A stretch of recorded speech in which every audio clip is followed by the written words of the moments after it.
Hello everyone, ITI Bharat देश के YouTube channel में दोस्तों आप लोगों का स्वागत हो। दोस्तों आज से हमारी एक नई क्लास स्टार्ट हो रही है जो कि आईटीआई इलेक्ट्रिशियन क्वेश्चन पेपर जो कि रहेंगे आपके इसरो के जो प्रीवियस ईयर के क्वेश्चंस रहेंगे और आपको ये एग्ज़ाम तक आपको इस तरह के क्वेश्चन प्रोवाइड करवाते रहेंगे। और ऐसा नहीं है कि ये इसरो के प्रीवियस ईयर के क्वेश्चंस हैं तो वो इसरो के लिए ही हैं। अगर आप बार की भी तैयारी कर रहे हैं तो आपके लिए बहुत ही यूज़फुल होना। और कोई सी भी अगर कंपटीशन की एग्ज़ाम भी अगर तैयारी कर रहे हैं, इलेक्ट्रिशियन से कर रहे हैं, तो ये मान के चलिए मैं आपको ये क्वेश्चन से मतलब वही क्वेश्चंस करवा रहा हूँ जो प्रीवियस एग्ज़ाम में रिपीटेशन होते हैं। तो अभी मैं आपको क्या करवाऊँगा, जो इसरो का जिनका एग्ज़ाम आने वाला है, तो इसरो के जितने भी प्रीवियस ईयर के क्वेश्चंस हैं, किस लेवल के क्वेश्चंस पूछे जाते हैं, तो उनको अच्छे से आपको विधिवत तरीके से विद फैक्ट के साथ आपको प्रोवाइड कराऊँगा। और इसका जो PDF है, आप हमारा जो टेलीग्राम का लिंक दिया गया LP स्टडी के नाम से, उसका डिस्क्रिप्शन में लिंक दिया गया, आपको इसका PDF वहाँ पर मिल जाया करेगा।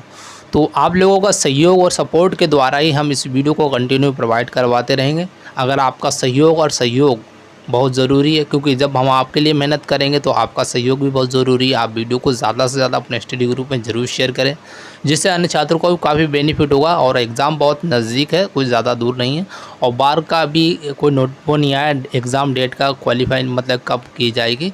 जैसे ही आ जाएगा तो क्लासेस आपको एक प्रोवाइड करवाते रहूँगा, क्योंकि अभी इसरो का है तो इसरो के प्रीवियस ईयर के जितने भी क्वेश्चन हैं, टॉप मोस्ट क्वेश्चन किस लेवल के एग्ज़ाम में क्वेश्चन पूछे गए थे, तो इसी तरह के मैं आपको क्वेश्चन प्रोवाइड करवाता रहूँगा। तो आशा करता हूँ आप समझ चुके होंगे, ज़्यादा मैं वक्त आपका बर्बाद नहीं करूँगा। और थ्योरी को अगर बात की जाए, थ्योरी आपके पास जो भी बुक है पहले आप उसको अच्छे से पढ़ते रहिए। एक बार नहीं, 2 बार नहीं, 3 बार नहीं, अच्छे से पढ़िए। और प्रैक्टिस बहुत ज़रूरी है। प्रैक्टिस हम आपको करवा देंगे, क्वेश्चन वही करवाएंगे जो एग्ज़ाम में पूछे हुए क्वेश्चन, ठीक है।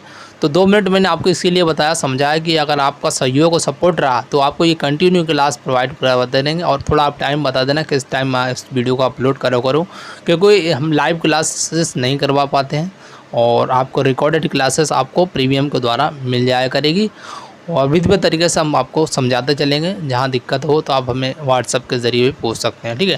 देखिए क्वेश्चन आपकी स्क्रीन पर रहा और क्वेश्चन को अच्छे से देखिएगा। क्वेश्चन में आपको फिल इन द ब्लैंक्स पूछा गया है कि के प्रकार के आग, झाग और सूखा पाउडर वाले अग्निशमक प्रयुक्त होते हैं। जो झाग और सूखा जो पाउडर होते हैं, ये अग्निशमक जो यंत्र होते हैं, वो किस वर्ग में आते हैं, इसके बारे में पूछा गया है।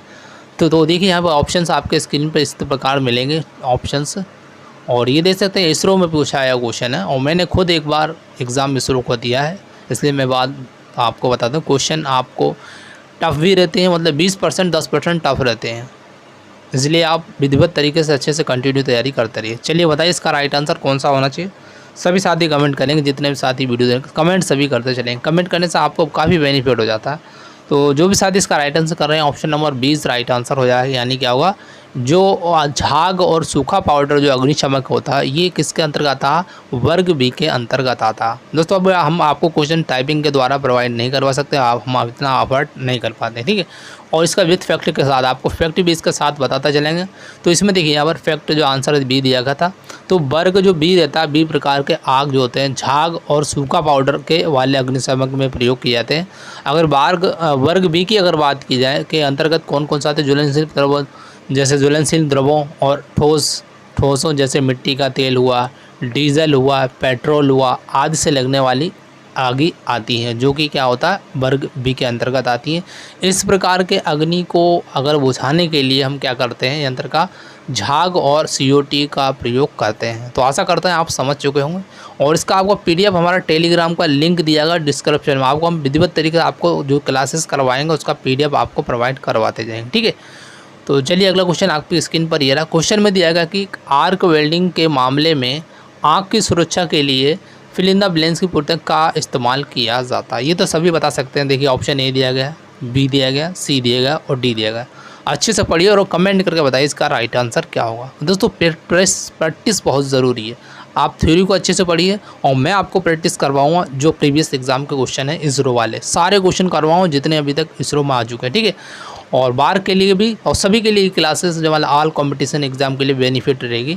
तो देखिए इसका राइट आंसर कमेंट करके बताइए क्या होना चाहिए। तो काफ़ी अच्छे इसका राइट आंसर कर रहे हैं, option number A is right answer हो जाएगा। यानी क्या होगा, काला चश्मा आवरण का उपयोग करेंगे। अगर आप अगर बिल्डिंग के मामले में अगर आंखों की सुरक्षा की अगर बात की जाए तो काले चश्मे के आवरण का उपयोग करेंगे। ऑप्शन नंबर 20 राइट आंसर हो जाएगा। इसके फैक्ट देख सकते हैं, आर्क वेल्डिंग करते समय कुछ जो अल्ट्रा वायलेट जो किरणें होती हैं जो निकलती हैं, जो अत्यधिक क्या होती है, हानिकारक होती हैं, और इनकी सुरक्षा के लिए हम क्या करते हैं, काले चश्मे का आवरण का उपयोग करते हैं। ये इसका उद्देश्य होता है मेन। ठीक है, तो विद फैक्ट के साथ आपको क्लासेस मिलेंगी आपको विधिवत तरीके से, और क्योंकि इसमें भी बहुत मेहनत लगती है बेटा। तो चलिए अगला क्वेश्चन आपकी स्क्रीन पर ये रहा। क्वेश्चन को देखिएगा। क्वेश्चन में दिया गया विद्युत आग बुझाने हेतु निम्नलिखित में से कौन सा अग्निशमक यंत्र उपयोग किया जाता है। तो कौन सा अग्निशमक यंत्र का उपयोग करेंगे। देखिए ऑप्शन ए दिया गया, बी दिया गया, सी दिया गया, डी दिया। अच्छे से पढ़िए और कमेंट करके बताइए इसका राइट आंसर कौन सा होगा। तो ये देख सकते हो इसरो में 2 बार एग्जाम में पूछा गया और इम्पोर्टेंट क्वेश्चन है और हर एग्ज़ाम में पूछा जाता है। और जल्दी से कमेंट करके बताएं इसका राइट आंसर क्या होना चाहिए। काफ़ी बच्चे इसका राइट आंसर कमेंट भी कर रहे हैं, तो जो भी साथी कर रहे हैं हमारा ऑप्शन नंबर 20 राइट आंसर हो जाएगा। यानी क्या होगा, 20 राइट आंसर, यानी कार्बन डाइऑक्साइड अग्निशमक का उपयोग करेंगे। ठीक है, ऑप्शन नंबर। तो इसका चलते हैं आगे, इसके फैक्ट भी देख लेते हैं। फैक्ट में क्या दिएगा। फैक्ट में दिएगा विद्युत आग बुझाने के लिए हम क्या करते हैं, कार्बन डाइऑक्साइड का अग्निशमक का प्रयोग किया जाता है। अगर ऑप्शन में अगर दिया जाए तो, और इस प्रकार का विद्युत आग बुझाने वाले जो कुछ महत्वपूर्ण अग्निशमक जो यंत्र हैं उनके नाम भी आपको बता देता हूँ। ऑप्शन फर्स्ट हमारा दिया गया है कि जल युक्त अग्नि बुझाने का यंत्र होता है। ऑप्शन 2 हमारा दिया गया है फॉर्म टाइप अग्निशमक बुझाने वाला यंत्र भी होता है। ऑप्शन 3 हमारा दिया गया शुष्क पाउडर टाइप अग्नि बुझाने वाला यंत्र भी होता है। मतलब कुछ जो महत्वपूर्ण जो यंत्र होते हैं जो विद्युत आग बुझाने के लिए उपयोग किए जाते हैं उसका यंत्र का नाम बता रहे हैं। और कार्बन डाइऑक्साइड टाइप अग्निशमक बुझाने वाला यंत्र और कार्बन टेट्राक्लोराइड और टाइप आग बुझाने वाला यंत्र होता है। और होता है तेल से भरी रेस से भरी जो बाल्टी होती है, इसके द्वारा भी हम क्या कर सकते हैं, विद्युत से लगी आग को बुझा सकते हैं। ये महत्वपूर्ण क्या अग्निशमक यंत्र होते हैं जिसके द्वारा हम विद्युत से लगी आग को बुझा सकते हैं। ठीक है, लेकिन आजकल ज़्यादातर कार्बन टेट्राक्लोराइड जो टाइप होता है यानी हेलोन जो प्रकार का होता है उसका यूज़ किया जाता है। ठीक है, चलिए अगला क्वेश्चन देखिए। ऑप्शन अगर अब बी मिले तो आप बी ही करके आना। चलिए अगला क्वेश्चन देखिए, थोड़ा हो सकता है ढल दिख रहा हो लेकिन मैं आपको बता देता हूँ। बहिस्त्राव उपचार प्लांट में अम्ल अपशिष्ट को फिल इन द ब्लैंक्स में पूर्ति करना में मिलाने पर निष्प्रभावी किया जा सकता है। तो किसके द्वारा प्रभावित किया, क्षार के द्वारा, पानी के द्वारा, या फिर आप प्रतिस्थापन करें सावयव विलायक के द्वारा, या फिर साल्ट के द्वारा। तो इसमें से राइट आंसर कमेंट करिए। दोस्तों जितने भी क्वेश्चन करवा रहा हूँ वेरी इंपॉर्टेंट क्वेश्चन करा रहा हूँ, इसलिए विधिवत तरीके से वीडियो को क्लास एंड तक ज़रूर देखना का आपके लिए बहुत ही उपयोगी होने वाली है ये क्लास। अगर आपका सपोर्ट रहा तो आपको ये कंटिन्यू क्लास मैं आपको प्रोवाइड करवाता रहूँगा। बार्क और इसरो या अन्य अगर कोई भी टेक्निकल एग्जाम की अगर तैयारी कर रहे हैं तो उसके लिए भी बेनिफिट रहेगी। तो जो भी साथी इसका राइट आंसर कर रहे हैं हमारा option number A is right answer हो, यानी क्या होगा, एल्की हो जाएगा। क्या होगा, एल्की मतलब क्षार, इसका राइट आंसर हो जाएगा। इसका अगर कुछ फैक्ट है वो भी देख लेते हैं। जैसे कि बहिस्त्राव उपचार प्लांट में अम्ल अपशिष्ट को क्षार से मिलाने पर निष्प्रभावी किया जा सकता है। ठीक है, ऑप्शन नंबर आपका ए इज़ राइट आंसर हो जाएगा कि इसके द्वारा, अम्ल के द्वारा। चलिए अगला क्वेश्चन देखिए आपकी स्क्रीन पर ये रहा। क्वेश्चन में आपके यहाँ दिया गया SWG का मतलब होता है जो होता है स्टैंडर्ड वायर गेज जो होता है, इसका फुल फॉर्म होता है।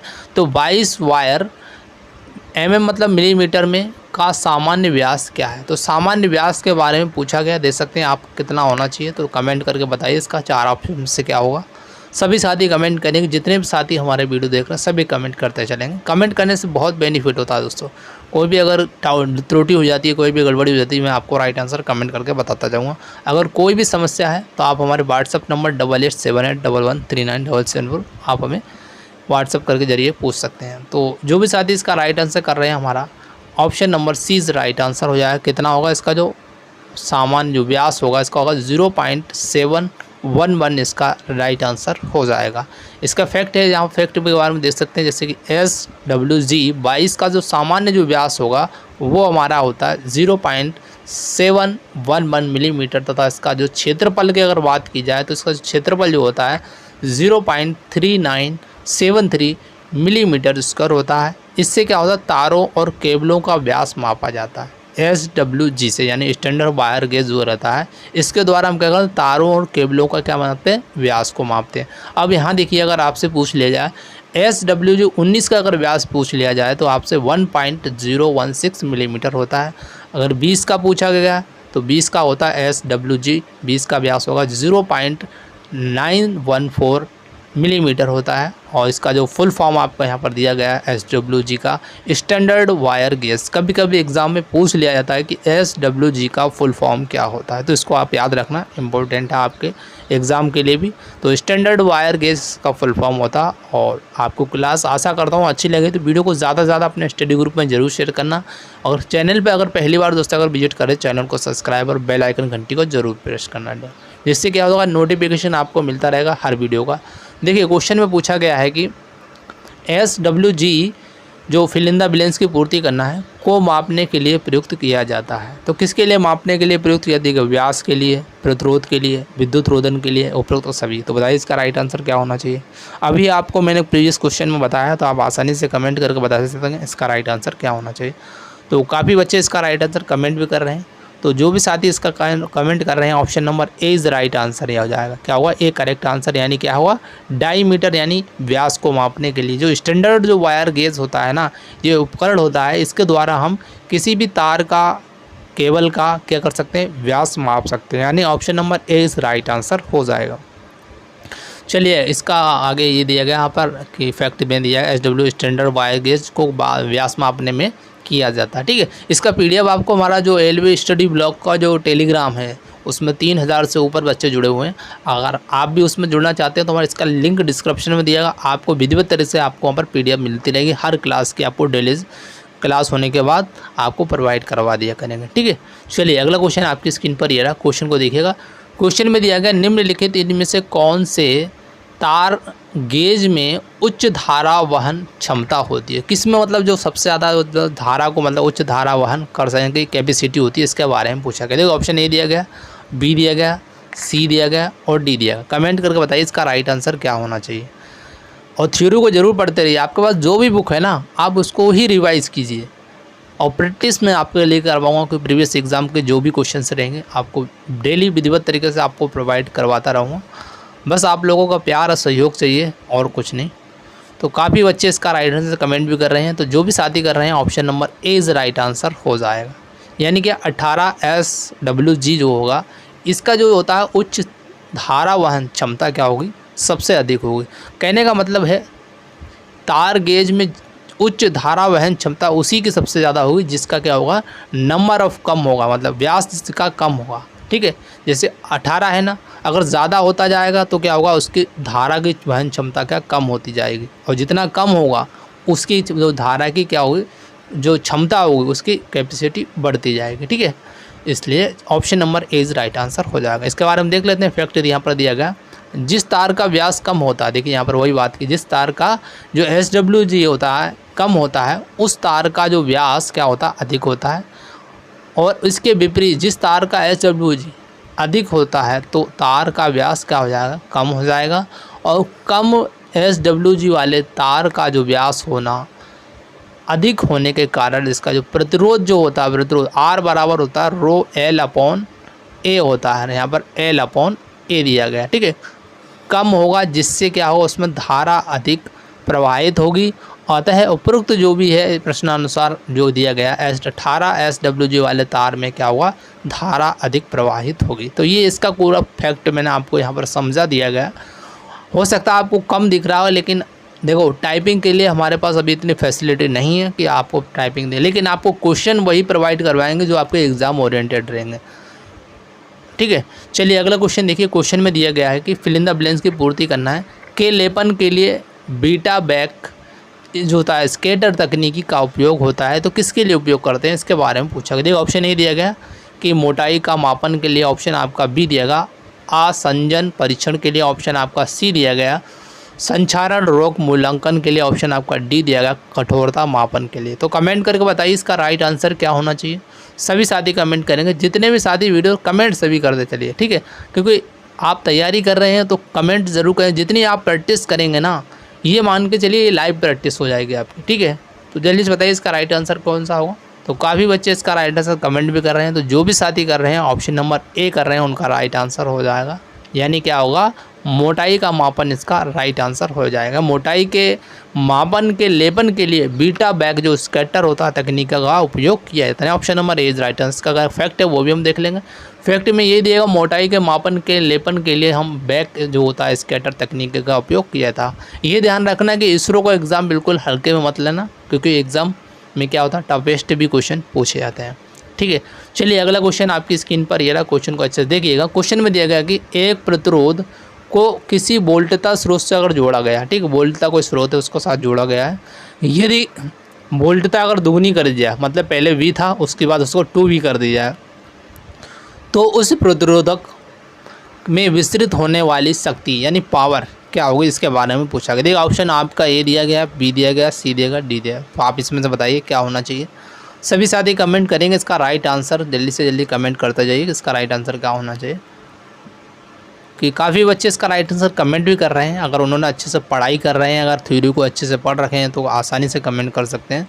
तो जो भी साथी इसका राइट आंसर कर रहे हैं ऑप्शन नंबर 20 राइट आंसर हो जाएगा, यानी क्या होगा हमारा 4 गुनी हो जाती है। कैसे हो जाती है इसके बारे में देखिए, आपको फैक्ट सहित बता देता हूँ। देखिए यहाँ पर देखिए जो कंडीशन फर्स्ट दी गई यहाँ पर और कंडीशन सेकंड दी गई, ठीक है।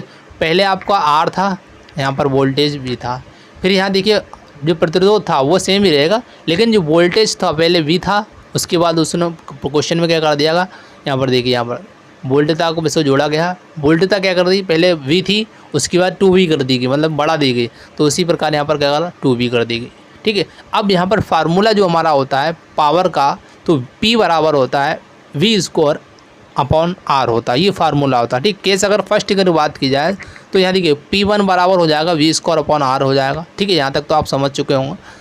अब ये केस 2 आपका दिया गया है, जो P2 होगा, P2 जो होगा वो आपका हो जाएगा यहाँ पर, क्योंकि यहाँ पर देखिए यहाँ पर 2 कंडीशन पर यहाँ पर क्या होगा, वोल्ट क्या होगा दो गुना हो गया। अब यहाँ पर देखिए यहाँ पर P2 जो आएगा अंडर रूट में 2V का होल स्क्वायर अपॉन R²। यहाँ तक तो आप समझ चुके होंगे क्या होना चाहिए। तो जैसे इसका होल स्क्वायर करेंगे तो 4V² अपॉन R², ये सेकंड कंडीशन हुई। अब क्या करना है आपको, दोनों समीकरण को सॉल्व करना है। तो सॉल्व करने का एक ही है, मतलब डिवाइडेड करना है एक दूसरे से। तो यहाँ देखिए P1 अपॉन P2 रखेंगे, तो आप P1 अपॉन P2 जब यहाँ रखेंगे, यहाँ दे सकते हैं P1 अपॉन P2 रखा। अब यहाँ देखिए R से R कैंसिल हो जाएगा यहाँ पर, और यहाँ पर देखिए V से V² से B² कैंसिल हो। अब आपके पास केवल और केवल क्या बचा, 1/4 बचा, ठीक है। अब आपके पास 1/4 बचा है, तो यहाँ पर देखिए P1 अपॉन P2, ठीक है, ये इसको समझिएगा, और यहाँ पर आपका हो जाएगा 1/P, ठीक है। अब देखिए यहाँ पर क्या क्रॉस मल्टीप्लाई हो जाएगा। क्रॉस मल्टीप्लाई जब हो जाएगा तो आपका जो P2 जो होगा ना, क्या हो जाएगा 2P1 हो जाएगा। यानी क्या होगा, जो P2 से क्या होगा, जो P1 होगा क्या होगा 2 गुना, इसीलिए हो जाएगा। यानी क्या होगा, जो पावर शक्ति हो जाएगी उसकी प्रतिरोध में विकसित होने वाली शक्ति जो हो जाएगी वो क्या होगी 4 गुनी हो जाएगी। इसलिए इसका राइट आंसर क्या आएगा, ऑप्शन नंबर बी आ गया, ठीक है। अच्छे से समझ गए होंगे। इसमें कंडीशंस में आना आपको बता दिया, क्योंकि सोल्यूशन के लिए मैं आपको अलग से करवाऊँ इतना इसमें वो स्पेस नहीं है। तो विधिवत तरीके से आपको सोल्यूशन इस तरीके से आपको हर अगर जहाँ पर समझाने लायक होगा मैं आपको इस तरह से समझाता चलूँगा, ठीक है। और इसका जो PDF हम आपको टेलीग्राम पर आपको प्रोवाइड करवा देंगे विधिवत तरीके से। चलिए अगला क्वेश्चन देखिए। क्वेश्चन में क्या दिया गया, क्वेश्चन में दिया गया 100 वाट का दिया गया और 220 वोल्टेज रेटिंग के 2 विद्युत बल्ब को अगर श्रृंखला यानी श्रेणी में बात की जाए में अगर 220 वोल्ट सप्लाई के साथ अगर जोड़ा गया है और यहाँ पर शक्ति 6 W1 माना जाए, यानी शक्ति 6 मतलब वाट, मतलब जो होता है पावर, उस W1 माना जाए, फिर समानांतर में उसी बल्ब को उसी सप्लाई के साथ अगर जोड़ा जाए तो उसकी जो शक्ति जो 6 हो जाएगी, क्या होगा, मतलब W1 थी, फिर उसके बाद W2 हो गई, फिर W2 बराबर जो आपको दिया गया W/W2 आपको यहाँ पर वैल्यू निकालनी है, ठीक है। तो इसमें किस प्रकार निकालना आप थोड़ा सा कैलकुलेट करिए, क्योंकि इस तरह का क्वेश्चन पूछा गया 2019 में। तो क्या आना चाहिए देखिए, आप कमेंट करके बताइए 4 ऑप्शन में से क्या होना चाहिए। सभी साथी कमेंट करेंगे। आपको थोड़ा वक्त देता हूँ 10 सेकंड का, सोचिए और उसके बाद सॉल्यूशन करके बताइए क्या होना चाहिए। तो जो भी साथी इसका राइट आंसर कमेंट करेंगे तो इसका जो राइट आंसर होगा हमारा option number C is right answer हो जाएगा, यानी क्या होगा 4 मतलब हो जाएगा इसका W/WT जो का मान होगा वो 4 हो जाएगा। कैसे होगा यहाँ पर देखिए, थोड़ा यहाँ पर जो आपको समझाया गया है कि 220 वोल्ट दिया गया। श्रेणी में अगर बात यहाँ श्रेणी में बात की तो श्रेणी में हमेशा ऐसा ही रहता है, सीरीज़ वाई मतलब इस तरीके से सीरीज में चलता है। और पैरेलल की अगर बात की जाए, इसी के पैरेलल समानांतर, तो यहाँ इस तरह से ये इस तरीका सर्किट का पैरेलल कराता है। थोड़ा ये समझ चलिए।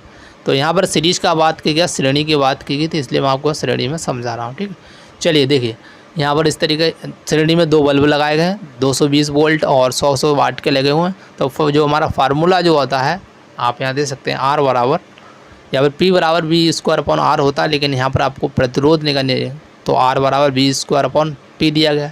तो आपको क्या करना है, यहाँ पर वाट का जो मान दिया गया है, पावर दिया गया, आपका वोल्टेज दिया गया है। तो यहाँ देखिए आपका जो वोल्टेज दिया गया है 220 दिया गया, ठीक है, इसको ध्यान रखना। और आपका जो पावर दिया गया वो आपका दिया गया यहाँ पर 100 वाट का दिया गया, ठीक है। ये चीज़ देंगे, इसमें फार्मूला आपको फिलअप करना है। तो इसको आप क्या करना है, यहाँ पर फिलअप कर लीजिए। 2 0 से देखिए 2 0 कैंसिल हो जाएंगे और 22 से इंटू करने पर आपका जाएगा 484 ओम आ जाएगा, ठीक है। इसको ध्यान रखना, यहाँ तक तो आप समझ चुके होंगे।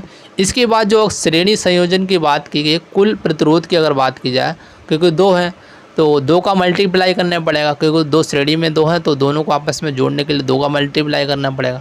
तो आपका यहाँ 2 का मल्टीप्लाई हो जाएगा। तो आपका जो कुल जो प्रतिरोध रेजिस्टेंस आ गया वो आपका यहाँ पर आ गया 968 आ जाएगा। देख आप इंटू करके देख लेना, आप आसानी से आ जाएगा, ठीक है। अब आपसे W1 मतलब W1 वाट का मान पूछा गया है, तो इसका जो फार्मूला होगा वही पावर का और वाट एक ही बात होता है, तो V²/R³ हो जाएगा। तो आपको यहाँ पर जो वोल्टेज दिया गया है V दिया गया 220 दिया गया वोल्टेज, ठीक है। अब यहाँ पर वही काम करना, आपको क्या करना, W1 हमारा V²/, तो 220 × 220 करेंगे और इसके बाद जो आपका टोटल जो रेजिस्टेंस आया उसको नीचे रख दिया, ठीक। अब यहाँ पर देखिए जो कैंसिल होगा उसके बाद काट पीट करके आपका यहाँ पर इतना जो वाट आ जाएगा कुल श्रेणी की, जो श्रेणी में अगर बात की जाए, ठीक है। यहाँ पर देखिएगा पहले आपका बोला गया था श्रृंखला में दिया गया था, ठीक, श्रृंखला में जोड़ा गया, फिर शक्ति 6 W1 माना गया, फिर उसको क्या कहते हैं, उसी बल्ब को समानांतर में जोड़ा गया। अब यहाँ पर समानांतर की कंडीशन और दी गई, ठीक है। इसलिए इसमें 2 केसेस बने, इसीलिए पहला श्रेणी केसेस बना, अब यहाँ पर समानांतर केसेस बना। अब समानांतर केस के लिए आपको W2 निकालना पड़ा, W2 भी निकालना पड़ेगा। तो आपको क्या करना पड़ेगा, 2 × फार्मूला आपका वही रहेगा, 2 का गुणा करना है, आपको क्या करना है 2 का मल्टीप्लाई करना, ठीक है। 2 × हो जाएगा आपका 220 × 220 बटे आपका जो हो जाएगा रेजिस्टेंस जो दिया गया है वो आपका हो जाएगा 484, जो कि आपका यहाँ पर जो रेजिस्टेंस दिया गया। ये आपका था श्रेणी के लिए और ये आपका समानांतर के लिए। अब आपका W2 निकल आया, कितना आ गया यहाँ पर 200 वाट आ गया। आप स्वयं करके देखना एक बार, थोड़ा लेंदी सवाल है लेकिन आप स्वयं करके देखना तो आसानी से समझ में आ जाएगा जब आप खुद कैलकुलेट करेंगे। तो W/W2 आपको यहाँ पर निकालना था। देखिए क्वेश्चन में यहाँ पर दिया गया है कि यहाँ पर W/W2 आपको निकालना है, ठीक है। तो वही हम यहाँ पर कर रहे हैं। तो W/WT निकालेंगे तो देखिए यहाँ पर 0 से 1 0 कैंसिल हो जाएगी, 5 से काटेंगे जी, 5 से काटेंगे, 5 का 5 को 20 मतलब 1/4 हो जाएगा, ठीक है। अब इसको डिवाइडेड कर देंगे तो डिवाइडेड करने के बाद आपका आ जाएगा 0.25, इसका राइट आंसर होगा, ठीक है। 1 मिनट, यहाँ पर क्या हो जाएगा 0.25 इसका राइट आंसर आएगा। सॉरी दोस्तों, यहाँ पर मैंने आपको थोड़ा सा मिस्टेक हो गया, सी लग गया। तो यहाँ पर जो आंसर आएगा वो आपका आएगा option number B is right answer होगा। बी क्या होगा, इसका करेक्ट आंसर हो जाएगा। बी ध्यान रखना, मैंने गलती से हो गया, तो बी इसका राइट आंसर हो जाएगा, क्योंकि इसमें भी यहाँ पर देखिए गलत दे रखा है, सी दिया गया है लेकिन जबकि होना क्या चाहिए, यहाँ पर बी होना चाहिए, क्योंकि यहाँ पर आंसर ही हमारा क्या होगा 0.25 इसका राइट आंसर होगा, ठीक है। समझ जाना, क्योंकि कभी कभी किताबों में भी क्या गलती हो जाती है। तो दोस्तों इसका जो right answer option number B ही रहेगा। अगर आपका कोई सजेशन हो सी किस प्रकार रहना तो हमें कमेंट बॉक्स में कमेंट करके ज़रूर बताइएगा, ठीक है। इसका मैं आपको सोल्यूशन भी दे दूँगा, ठीक है। चलिए अगला क्वेश्चन देखते हैं। क्वेश्चन अगला दिया गया है, किसी प्रतिरोधक में बाएं से दाएं के प्रथम 3 बैंडों का रंग दिए गए हैं, पीला दिया गया, बैगनी दिया गया, लाल है, तो उस प्रतिरोधक का मान ओम में कितना होगा। तो इसके बारे में क्या, सबसे पहले तो आपको कलर्स के नंबर से याद होना चाहिए क्या होते हैं, तो उसके बारे में थोड़ा सा आपको ज्ञात होना चाहिए। तो किस प्रकार है, तो देखिए यहाँ पर आप कमेंट करके बताइए क्या आंसर होना चाहिए। सभी साथी कमेंट करेंगे, जितने भी साथी वीडियो सभी कमेंट कर बताएंगे इसका राइट आंसर क्या होना चाहिए। अगर आपने इसके बारे में रजिस्टर्स के प्रतिरोध के बारे में अगर सुना है, कलर कोडिंग के बारे में तो क्या होना चाहिए, तो जल्दी से कमेंट करें सभी साथी। तो जो भी साथी इसका राइट आंसर कर रहे हैं, option number D is right answer हो जाएगा, यानी क्या होगा हमारा, कितना हो जाएगा 4700 इसका करेक्ट आंसर हो जाएगा, यानी कि इसका प्रतिरोध मान हो जाएगा ओम में। तो इसके लिए तो आपको एक फार्मूला होता है, जैसे कि क्या कहते हैं, बी रॉय, शॉर्टकट है इसको याद, B Roy of Great Britain, क्या होता है, ग्रेट ब्रिटेन, फिर आता है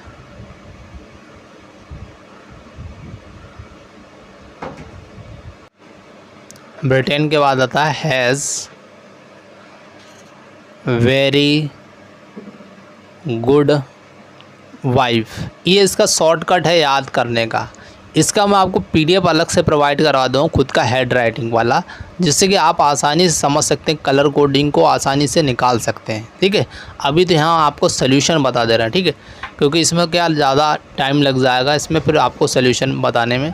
इसका जो मेथड होगा वो मैं आपको टेलीग्राम पे आपको प्रोवाइड करवा दूँ, किस तरह से इसका निकालते हैं। तो देखिए यहाँ पर क्या दिया गया, येलो का जो होता है कलर कोडिंग के करवात का तो 4 होता है, और वॉयलेट का जो होता है हमारा वो क्या होता है 7 होता है, और रेड की बात की जाए तो ये हमारा 2 होगा।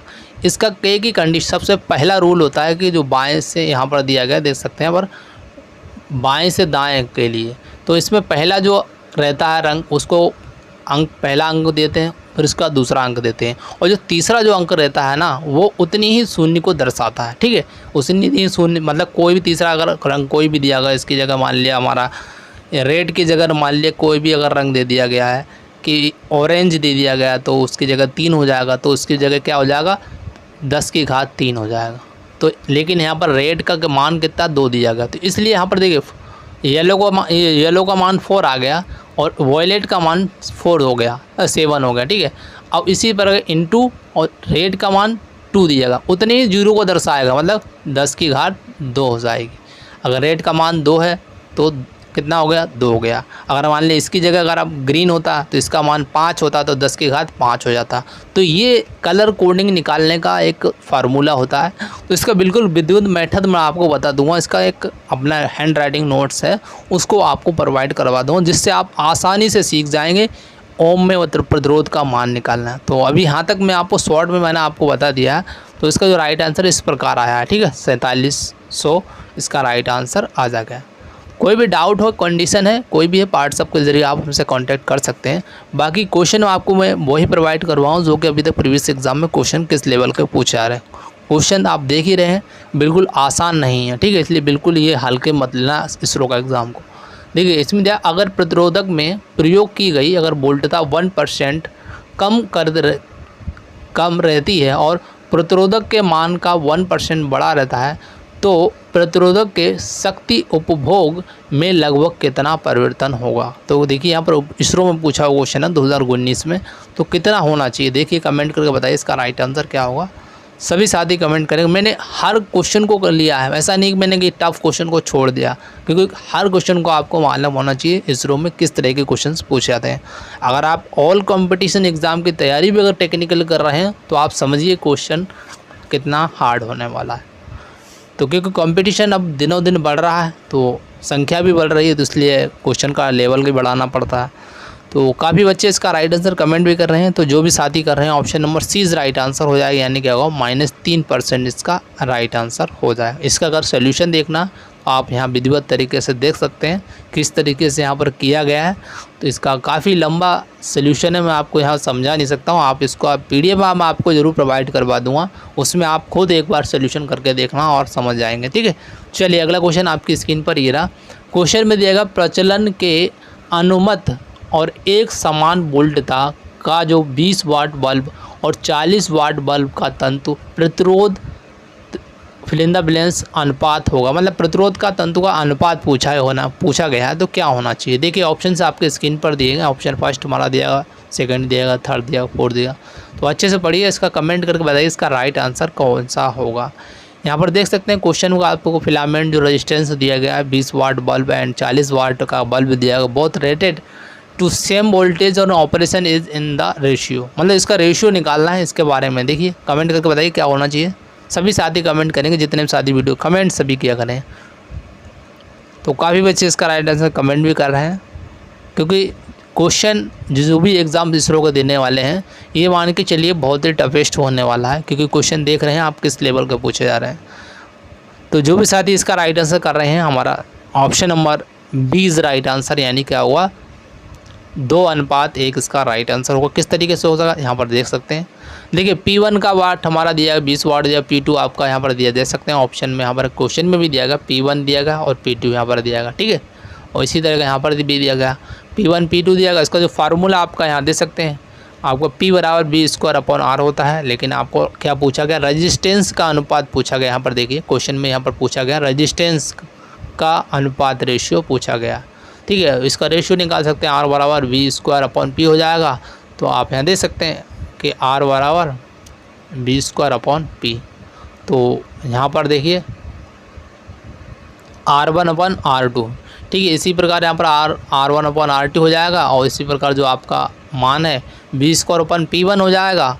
इसको P1 मान लेंगे और फिर नीचे का मान लेंगे अपन P2 मान लेंगे। ठीक है, अब देखिए यहाँ पर कैंसिल क्या हो जाएगा, यहाँ से देखिए ये कैंसिल और यहाँ पर ये कैंसिल हो गया। ठीक है, अब देखिए आपके पास बचा क्या है, क्या बचा है आपके पास R1/R2 बराबर P2/P1 बचा। ठीक है, अब इसका अपन को मान भी मालूम है। देखिए यहाँ पर P1 का मान आपका कितना दिया गया और P2 का मान, तो 20 कितना हो जाएगा 10 हो जाएगा। ठीक है, अब यहाँ देखिए मैं सोल्यूशन इसलिए बताता चल रहा हूँ, और इसका सोल्यूशन आपको मैं PDF भी इसका प्रोवाइड करवा दूँ। ठीक है, लेकिन समझाने के जहाँ समझाने लायक मैं उसको समझा दूँगा। ठीक है, देखिए यहाँ 1 0 से 1 0 कैंसिल हो जाएगा।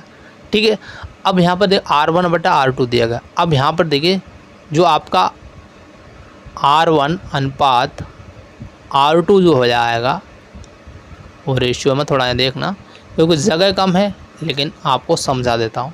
तो ये आपका हो जाएगा 2:1 इस प्रकार आया। आप स्वयं करके देखना, मैंने आपको यहाँ पर देखिए सोल्यूशन के तौर पर मैंने आपको बता दिया।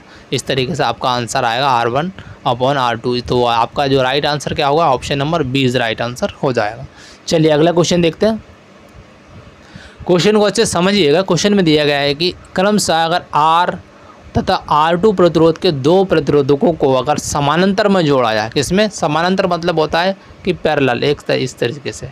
ठीक है, ये होता है पैरेलल, मतलब एक के नीचे एक। ठीक है, जोड़ा गया है। अगर R प्रतिरोध के प्रतिरोधक के द्वारा उपभोग की गई अगर शक्ति कितनी दी गई, 20 वाट दी गई, किसके R प्रतिरोधक के द्वारा। अगर R2 जो होता है प्रतिरोध के प्रतिरोधक के द्वारा उपभोग की शक्ति कितनी होगी। मतलब कहने का मतलब है कि R फर्स्ट की जो दी गई है 20 वाट दी गई है, लेकिन 2R की मान का आपको इसका मान निकालना है। इसका कितनी शक्ति, इसकी पावर कितनी होगी, इसके बारे में पूछा गया। तो कमेंट करके बताइए इसकी शक्ति कितनी होगी, पावर कितनी होनी चाहिए। अच्छे से सोल्यूशन करिए इसका। अगर आपने याद होगा, अगर क्वेश्चन किए होंगे तो आप आसानी से कमेंट कर सकते हैं। तो काफ़ी बच्चे इसका राइट आंसर कमेंट भी कर रहे हैं। तो जो भी बच्चे ऑप्शन नंबर B कर रहे हैं उनका राइट आंसर हो जाएगा, यानी क्या होगा 10 वाट इसका राइट आंसर हो जाएगा। किस तरीके से मैं आपके साथ देखिए सोल्यूशन भी आपको यहाँ पर दिया गया है कि देखिए यहाँ पर दो रेजिस्टेंस काय में लगे, पैरेलल में लगे, वो दोनों रेजिस्टेंस पैरेलल में लगे, समानांतर में लगे। ठीक है, R लगा, 2R लगा, और यहाँ पर देखिए ये 2 वाट ना है, लेकिन यहाँ 20 वाट है। ठीक, ध्यान रखना, ये थोड़ा मिसप्रिंट है। तो दोनों समानांतर में जुड़े हुए हैं, दोनों वोल्टेज समान है, ठीक है, समानांतर में जो दोनों का वोल्टेज समान है, तो यहाँ पर जो फार्मूला जो होता है आपका पावर का होता है P बराबर V²/R। ये हमेशा याद रखना, पावर का फार्मूला बहुत जगह काम आता है, इसलिए इसको ध्यानपूर्वक ज़रूर याद रखना, बहुत जगह क्वेश्चन आपको ये काम आएगा। तो ये फार्मूला होगा, देखिए, ठीक है।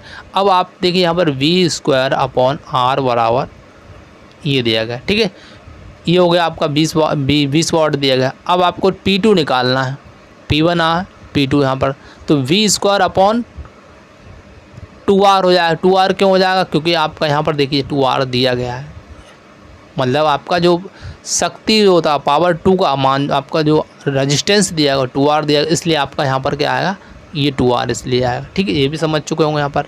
अब आपको करना क्या है, केवल और केवल यहाँ पर देखिए V²/R, जो V²/R जो आपकी यहाँ वैल्यू दी गई है, V²/R की जो वैल्यू दी गई है वो आपकी क्या है, 20 वाट है। तो आपको केवल इसमें पुट करना है P2 में, तो P2 ही निकालना है, क्योंकि हमारा जो P2 जो है पावर है, P2 का मतलब पावर शक्ति P2 दूसरे की निकालनी है।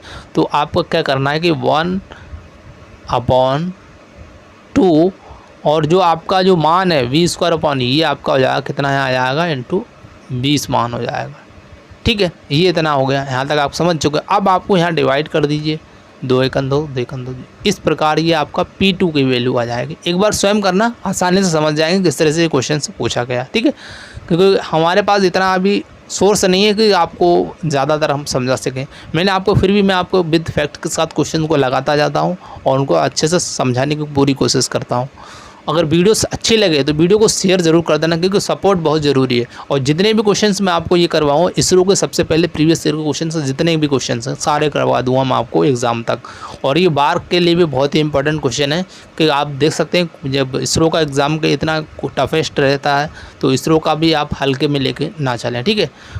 कोई भी कंपटीशन एग्ज़ाम की अगर तैयारी कर रहे हैं तो कंटिन्यू हमारी क्लास से जुड़ते रहिए, ठीक है। देखिए क्वेश्चन दिया है, एक पदार्थ के प्रतिरोध का तो ताप गुणांक आपको दिया गया, यानी कि जो कोफिशिएंट यानी ताप प्रतिरोध का जो कोफिशिएंट और टेम्परेचर का कोफिशिएंट रहता है वो आपको दिया गया यहाँ पर कि कितना दिया है, 0.005 ओम पर सेंटीग्रेड दिया गया है। और यहाँ पर 20 सेंटीग्रेड पर इस पदार्थ से बने एक तार का जो प्रतिरोध यानी जो रेजिस्टेंस अगर बात की जाए 1 ओम है, तो प्रतिरोध किस ताप पर 2 ओम होगा। तो किस ओम, 2 मतलब 2 ओम का पूछा, मतलब टेम्परेचर कितना हो जाएगा, मतलब 2 ओम पर तो कितना होना चाहिए, इसके बारे में पूछा। देखिए ऑप्शंस आपके स्क्रीन पर इस तरीके से मिलेंगे, आपको कमेंट करना होगा राइट आंसर कौन सा होगा, क्योंकि ये क्वेश्चन थोड़ा आपको टाइम ले सकते हैं एग्ज़ाम में, लेकिन क्वेश्चन आपके इस तरह के पूछे गए हैं। 2019 में पूछा गया क्वेश्चन, देख सकते हैं। तो काफ़ी बच्चे इसका राइट आंसर कमेंट भी कर रहे हैं। थोड़ा वक्त लग सकता है आपको 5-10 सेकंड, क्योंकि आपको मतलब इस क्वेश्चन में ज़्यादा समय नहीं लेना है, कम से कम आपको 60 सेकंड के अंदर अंदर आपको इसका सोल्यूशन करना ही होगा। तो जो भी साथी इसका राइट आंसर कर रहे हैं, ऑप्शन नंबर 20 राइट आंसर हो जाएगा, यानी कितना होगा हमारा 220 डिग्री सेंटीग्रेड इसका राइट आंसर हो जाएगा। तो दोस्तों समझाने की मैं पूरी कोशिश कर रहा हूँ, और क्लासेस आपको विधिवत तरीके से आप हमें बता देना किस समय चाहिए। तो अभी मैं आपको ये डेली क्लासेस आपको हो सकता है शाम को 8 बजे डेली आपको प्रोवाइड करवा देगा, डेली के डेली। आप थोड़ा अपना सजेशन करना किस टाइम अपलोड की जाए, ठीक है। तो इसका दोस्तों यहाँ पर सोल्यूशन आप दे सकते हैं कि आपका जो अल्फ़ा जो दिया गया है, यानी अल्फ़ा जो हमारा होता है, इसका जो टेम्परेचर कोफिशिएंट को अल्फ़ा बोलते हैं, तो कितना 0.05% जो होता है 0 डिग्री सेंटीग्रेड दिया गया है। और उसके बाद टेम्परेचर जो आपका दिया गया है टी दिया गया 20 डिग्री टेम्परेचर सेंटीग्रेड दिया गया। फिर इसके बाद जो R20 जो आपका दिया गया 1 ओम दिया गया, और RT का मान जो दिया गया जो आपको निकालना है, फाइंड करनी है उसकी वैल्यू, तो ये RT बराबर 2 ओम दिया गया। तो इसी प्रकार जो हमारा फार्मूला जो होता है, ये हमारा फार्मूला है RT = R20 √1 + alpha T2 - T1 होता है। तो इसमें आपको वैल्यू पुट करना है, और वैल्यू पुट करके आप यहाँ दे सकते हैं, वैल्यू पुट करेंगे अल्फ़ा का मान करेंगे, जब इसका मल्टीप्लाई करेंगे तो आप इस तरह के आपको देखने के लिए मिलेगा। फिर यहाँ पर इसका आगे सोल्यूशन करना है। तो सोल्यूशन करने के बाद R2 के इनको क्या करना है, आपको यहाँ पर क्या होगा, पक्षांतर होगा, इसका प्लस माइनस करके जो R2 आ जाएगा वो इस तरीके से आपको देखने के लिए मिल जाएगा। फिर आपको यहाँ पर डिवाइडेड करना है, डिवाइडेड करने के बाद आपका जो आ जाएगा 220 डिग्री सेंटीग्रेड आ जाएगा। ठीक है, तो आप इसको स्वयं करना तो अच्छे से समझ में आ जाएगा। मैंने आपको इसको सोल्यूशन मान में आपको विधिवत तरीके से आप पे बता दिया, इसी तरीके से होना।